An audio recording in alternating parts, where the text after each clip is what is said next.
Alhamdulillahirabbil alamin, wassalatu wassalamu ala sayyidil mursalin wa ala alihi washabbihi ajma'in.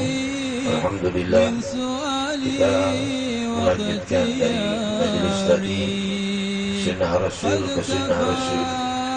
Ini adalah sunnah Rasul sallallahu alaihi wasallam bagaimana riwayat Sahih Bukhari dan Sahih Muslim. Rasul sallallahu alaihi wasallam sering berziarah sendiri atau bersama ke pemakaman di malam hari dan di siang hari. Jadi ziarah malam bukan masalah segala macam hal yang bersifat gaib, tapi ziarah siang dan malam adalah sunnah Sayyidina Muhammad. Ziarah sendiri atau bersama juga perbuatan Sayyidina Muhammad sallallahu alaihi wasallam dengan nasus sharih riwayat Sahih Bukhari dan Sahih Muslim. Oleh sebab itu kita berziarah malam ini mengikuti sunnah Rasul sallallahu alaihi wasallam sekaligus kecintaan kita kepada saudara Doni yang beliau seorang yang berjuang untuk dakwah Sayyidina Muhammad sallallahu alaihi wasallam.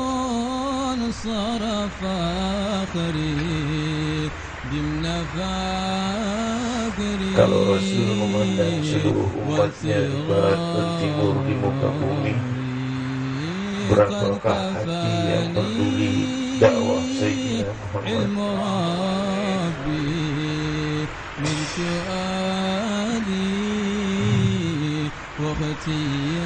Siapa yang peduli dengan dakwah Rasul di masa ini?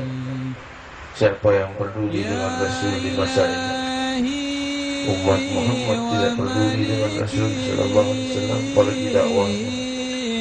Namun beliau dengan semangat, hujan, panas atau dalam keadaan apapun, tetap selalu yang beliau kerjakan mendirikan bendera Sayyidina Muhammad.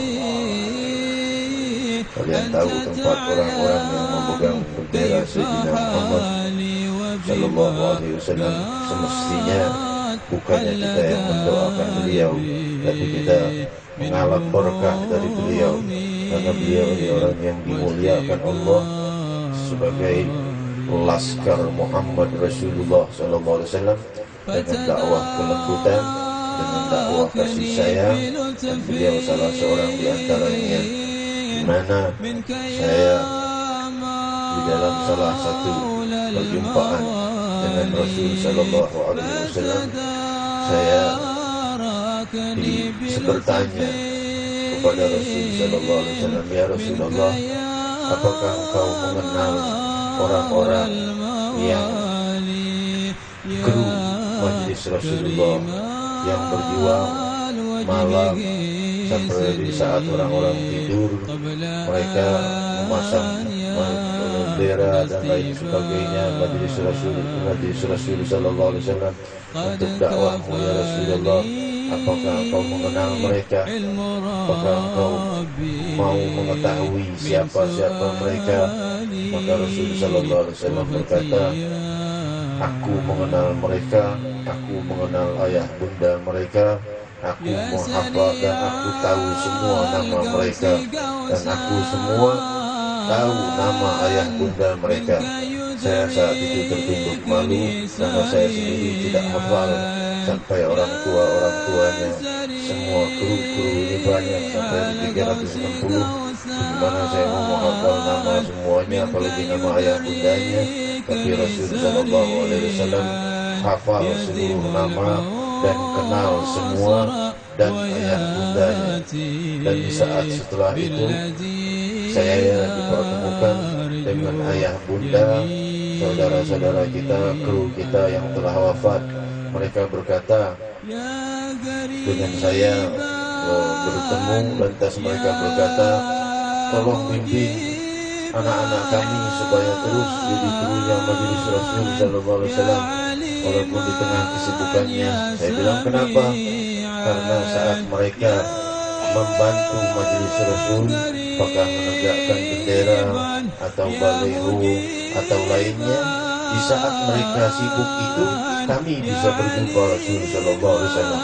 Di saat tidak, kami ditidurkan saja.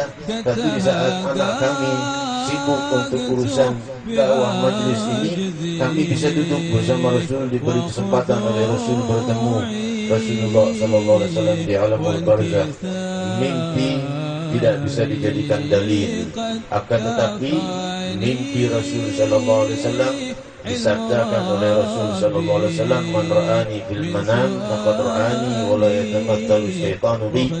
Barang siapa yang melihatku dalam tidur, dia sungguh berjumpa denganku, dan tidaklah syaitan bisa menyerupaiku. Demikian riwayat Sahih Bukhari. Maka dalam hal ini, saudara-saudariku yang kemuliakan, kita tahu bagaimana saudara Doni ini sekarang posisinya.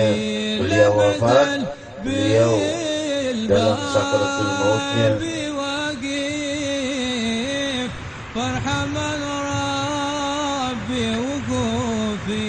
Hari Selasa saya gelisah, saya tidak tahu kenapa apa yang saya perbuat, kenapa saya harus gelisah, dan saya tidak tahu apa sebab. Saya tidak mau menyebutkan ucapan ini sebenarnya kepada kalian, tapi ucapan ini tidak tertahan. Sakratul maut beliau dijemput Rasulullah.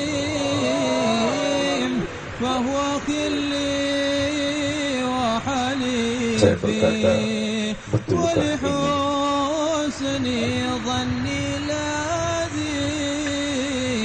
Dijemput Rasulullah.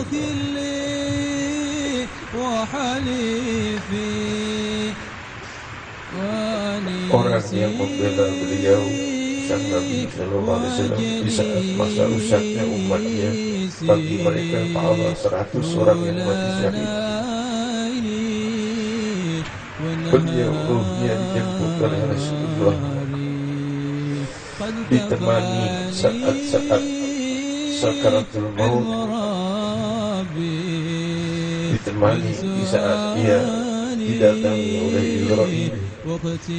Rasul sudah lebih dahulu ada di sisinya, ruh beliau. Saya tidak bicara kosong karena ini ada dalil. Riwayat Sahih Bukhari, Rasul sallallahu alaihi wasallam bersabda, ketika orang-orang itu dimakamkan, maka mereka didatangi dua malaikat dan diperlihatkan aku, ditanya, "Ma ilmuka bihadzal rajul?" Apa yang kau kenal dengan orang ini? Maka jika ia orang yang beriman, dia berkata, "Aku kenal, dia adalah Muhammad sallallahu alaihi wasallam. Aku mengikuti ajarannya semampuku, dan aku mengikuti tuntunannya, sunnahnya. Huwa Muhammad, huwa Muhammad, huwa Muhammad. Dia Muhammad, dia Muhammad, dia Muhammad." Mengenal walaupun belum jumpa di masa hidupnya. Tapi orang yang munafik ketika ditanya siapa orang ini, dia berkata tidak tahu, tidak kenal dengan Rasul sallallahu alaihi wasallam. Siapa orang ini?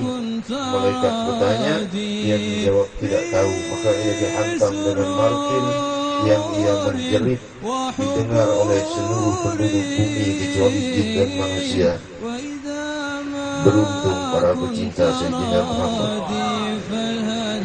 Seraya bersabda, aku seseorang bersama dengan orang yang kau bersama dengan orang yang kau cintai. Kita terus tambahkan cinta kita kepada Rasul sallallahu alaihi wasallam. Jangan sampai yang menjemput kita saat sakaratul maut adalah dosa-dosa kita. Kalian tahu, di saat sakaratul maut itu diperlihatkan amal kalian seperti digulung. Buku amal itu digulung, buku kehidupanmu dari sejak kau baligh, disebutkan oleh guru mulia, sejak kau baligh diperlihatkan gambar itu, digulung seperti film, digulung, diperlihatkan untuk ditutup karena sudah selesai, ia wafat, ia sakaratul maut, dia melihat amalnya dari awal. Kalau seandainya amal itu buruk, dia tersenyum. Amal itu buruk, dia merengut. Amal itu baik, dia tersenyum. Makanya lihat, kalau orang yang sakaratul mautnya agak sedikit lama, mungkin kalian bisa lihat ada yang cepat saja. Mungkin kalian bisa lihat dia sebentar tersenyum, sebentar berpaling, sebentar begini. Dia melihat dosa-dosanya kalau dia dalam keadaan yang bergetar atau lainnya. Saat dia tersenyum, dia sedang melihat pahala-pahalanya. Bagi orang yang beriman, orang yang wafat dalam keluhuran, maka malaikat berkata, tempatmu sebenarnya di neraka, tapi Allah gantikan sekarang tempatmu di surga karena kau beriman dan kau berbuat saleh ini dan itu, maka engkau wafat dalam husnul khatimah. Orang yang wafat dalam su'ul khatimah diperlihatkan amalnya, ini amal baikmu, ini amal burukmu dan lain sebagainya, dan Allah Subhanahu wa taala tidak mengampunimu dan kau wafat dalam su'ul khatimah, dan kau akan terus merasakan siksa sampai hari kiamat di dalam kuburnya. Waliyahulillah.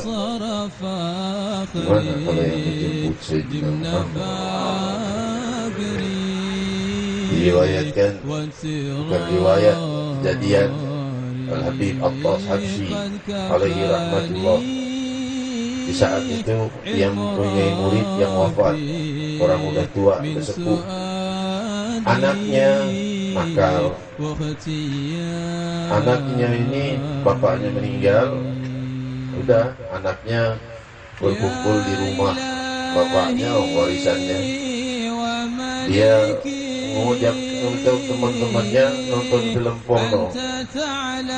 Tiap hari Minggu kumpul nonton film porno.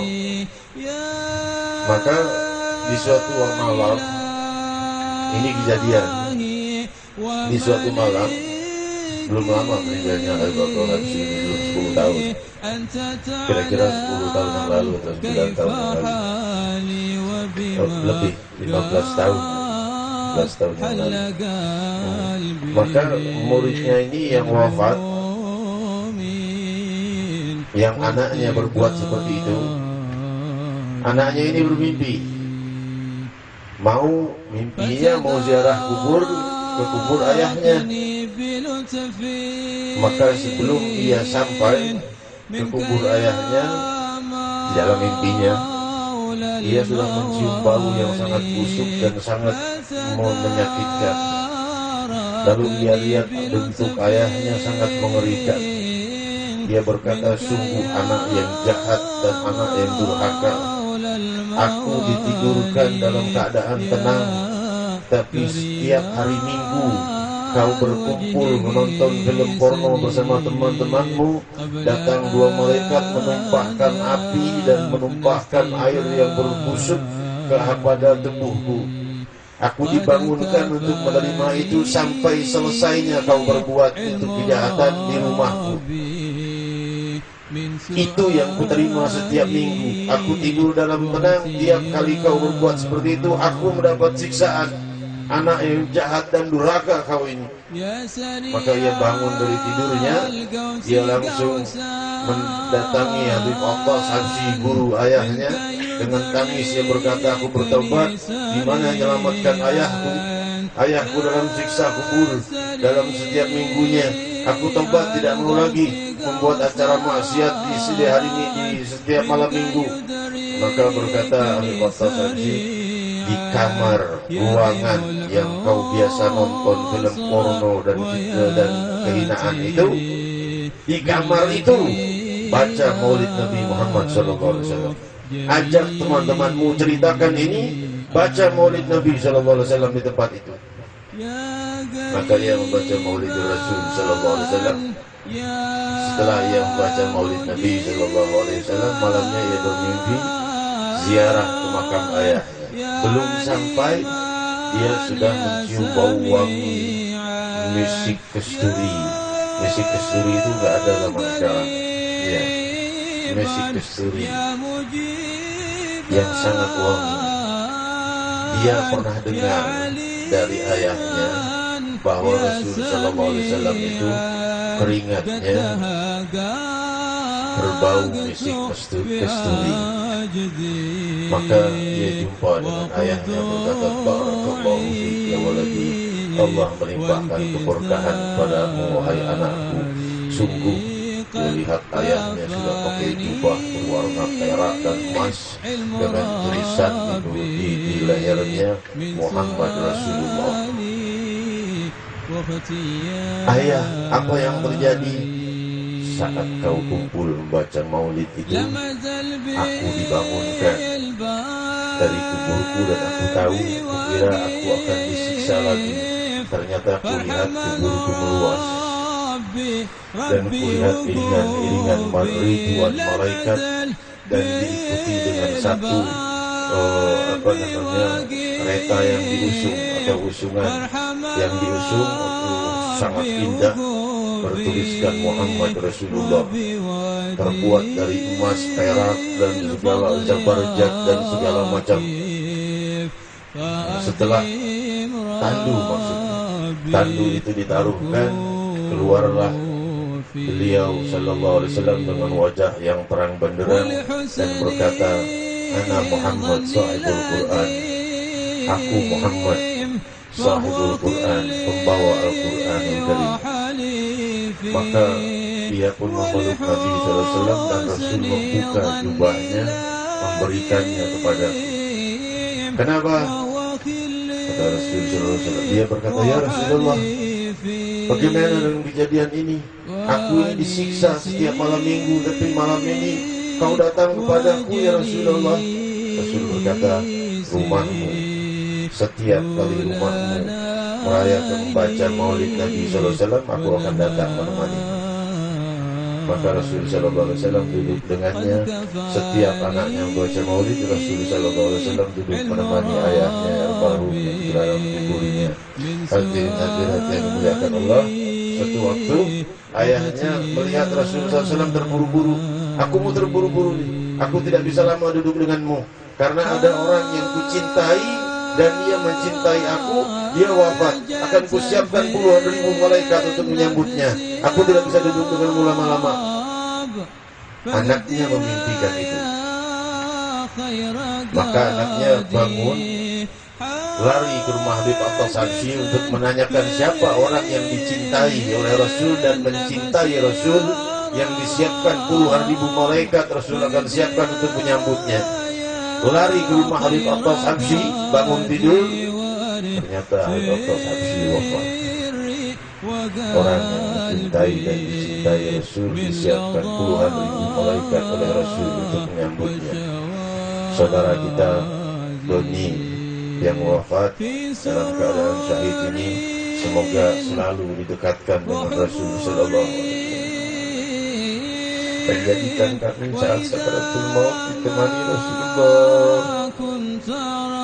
Semua hadirin hadirat yang hadir, khususnya keluarga beliau, kakak beliau yang hadir malam ini, dan juga mertua beliau yang hadir malam ini, dan semua keluarga beliau, semoga dilimpahi rahmat dan keberkahan, diberi kemuliaan dunia dan akhirah, dilimpahi kebahagiaan dunia dan akhirah, diangkat dari segala masalah dunia dan akhirah.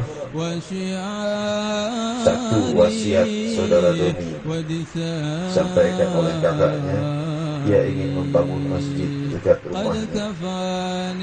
Allah Subhanahu wa taala menjadi saksi dari kita semua untuk mengabulkan daripada niatnya untuk membangun masjid di dekat rumahnya, karena Rasul bersabda, yang membangun masjid Baitullah untuk salat, maka kubangunkan istana di surga. Beliau berniat untuk berbuat itu, beliau sudah mendapatkan pahalanya. Beliau sudah mendapat istana di surga, walaupun masjid itu belum terjadi karena beliau didahului oleh ajalnya. Amin, Allahumma amin. Terangkat semua dosa-dosa kita dan semua yang di pekuburan ini, Allah Subhanahu wa taala, jika ada yang dihimpit di dalam kuburnya, atau menjerit di dalam kuburnya, atau melolong di dalam kuburnya karena dosa, wahai Allah, angkat seluruh dan bebaskan mereka. Angkat seluruh siksa mereka dan bebaskan mereka.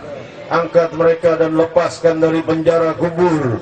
Ya Allah, ya Allah, jangan sisakan satupun yang masih terhimpit dan menangis menjerit di dalam kuburnya. Ya Allah, ya Allah. Dan mereka yang dalam ketenangan, tambahkan ketenangannya. Yang mereka dalam kemuliaan, tambahkan kemuliaannya. Dan jadikan saudara Doni dan juga nenek beliau yang juga dikuburkan di pekuburan yang sama menjadi orang yang sering dikunjungi dan mengunjungi Rasul sallallahu alaihi wasallam dan para salihin dan para syuhada. Amin, Allahumma amin.